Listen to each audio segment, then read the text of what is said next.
disciples, and the disciples begin the wait for the Holy Spirit. The texts themselves are the end of Luke and the beginning of Acts, two books likely written by the same author. This is a time of transition. We are moving from all that Jesus did and taught from the beginning until the day when he was taken up to heaven in Luke, to the work of the Holy Spirit through Jesus' followers throughout the book of Acts, and even into today. We are on the edge, the margin between two places, liminal space. It can be confusing or frustrating. Even the disciples are confused about what's going on and what time it is. They ask, "Lord, is this the time when you will restore the kingdom to Israel?" And we can hear that question 2,000 years later and scoff of it. We know the answer, and we know that Jesus is about bigger things than mere human institutions. Yet there's something compelling about the question. Is this the time? It is important to point out that in the Greek, there are two words for time, chronos and kairos. Chronos refers, as you might guess from the sound of it, to linear or chronological time, minutes, hours, days, months, years. It is the time that we tend to be most familiar with, and it is the time the disciples are referring to in their question. Have enough days, weeks, months, years passed that we can rule ourselves again like before? Jesus, however, recognizes what's going on. The disciples are confused and maybe a little worried. This bonus time they've had with Jesus since the resurrection has been great, but they know it can't last forever, and they've got their own agenda that needs to be taken care of. They're still holding on to this idea that Jesus is here to overthrow the Roman occupation, to give rule and sovereignty back to Israel. They've forgotten that the kingdom should be, and in fact is, God's in the first place. So Jesus addresses their concerns by affirming the validity of their uncertainty. He says, "It is not for you to know the times or periods that the Father has set by his own authority." In affirming their uncertainty, Jesus does two important things.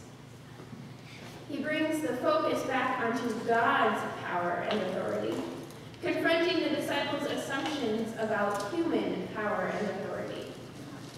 Jesus contrasts the disciples' desire for Israel to rule itself with the reality of God's supreme authority over everything. Jesus also introduces kairos to the conversation. The disciples ask about chronos, human time, and Jesus tells them that it is not for them to know the human times, chronos, or the periods, the divine time, kairos. Here it's important to understand kairos. So while chronos is linear and horizontal, kairos is vertical. I like to think of kairos as heaven time, this cloud-like nebulous floating around that will occasionally crash into the chronos that's just chugging along. These moments are what I like to call kairos moments. It is when God's timing interrupts our steady human time. These kairos moments happen throughout our lives. For me, when I was getting ready to graduate from Luther College, I knew I didn't want to go directly into seminary, but I was uncertain about what to do after I graduated. I ended up applying for and getting accepted into the ILCA's Young Adults in Global Mission program. I interviewed with 2 placements, and when I got out from the second interview, I called my parents and I said, "Mom, Dad, I know where I have to be next year." And I did, in fact, end up in Slovakia as I had predicted. That was a Kairos moment in my life. That moment, that time, God interrupted. And as I was open to the moment, God broke in and pointed the way. Coming into the interviews, however, I didn't have certainty about any of it. Yet I was willing to jump into that uncertainty, trusting that God was up to something. And when I did jump, God was there to catch and guide me. Going into the interviews, I had no idea that they would become a Kairos moment. In fact, I didn't know what the word Kairos meant at the time. And yet, looking back, I am certain that it was a Kairos moment. God interrupted my life. My chronos was interrupted by God's Kairos. Today, with the disciples, we wait for God's timing, for Kairos moments of our own. The hard thing for us is that there's not much in the way of a warning that the moment is coming. And a lot of the time, the build-up to a Kairos moment is filled with uncertainty and can feel like the end of our time. Today, we as individuals may be losing a job, facing a serious illness, graduating without prospects or ideas for the future, unsure of what the future might hold. As a country and world, the weather is increasingly erratic, as we've seen even just this week. The legislative sessions are quickly coming to an end, seemingly without the changes we might want. And pain and suffering seem to be everywhere. And as a congregation, we are facing $1 million building debt. We are grappling with what it means to live out the hospitality and welcome we have first received from God at the table. And we wonder where and how God is at work in all of it. It's a scary time as we wait, confusing and frustrating, filled with uncertainty. Yet we know that the Holy Spirit comes in those scary moments most of all. The liminal times, the times when we are unsure and confused, when we are open, and sometimes when we're not.